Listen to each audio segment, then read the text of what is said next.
അധ്യായത്തിലെ 18-ാമത്തെ തിരുവചനം ഇപ്രകാരം എഴുതപ്പെട്ടിരിക്കുന്നു: വിഗ്രഹം കൊണ്ട് എന്ത് പ്രയോജനം?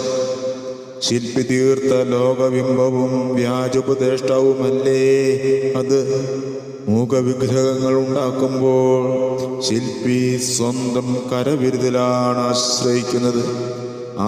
സഖറിയ 14-ാം അധ്യായം 9-ാം തിരുവചനം: കർത്താവ് ഭൂമി മുഴുവൻ്റെയും രാജാവായി വാഴും. അന്ന് കർത്താവ് ഒരുവൻ മാത്രമേ ഉണ്ടായിരിക്കുകയുള്ളൂ. അവിടത്തേക്ക് ഒരു നാമം മാത്രം, അത് യേശു നാമം. എല്ലാ നാമങ്ങൾക്കും ഉപരിയായ നാമം, അത് യേശുവിൻ്റെ നാമത്തിന് മുമ്പിൽ സ്വർഗത്തിലും ഭൂമിയിലും പാതാളത്തിലുമുള്ള സകലരും മുട്ടുകൾ മടക്കുന്നതിനും യേശു ക്രിസ്തു കർത്താവാണെന്ന് പിതാവായ ദൈവത്തിൻ്റെ മഹത്വത്തിൽ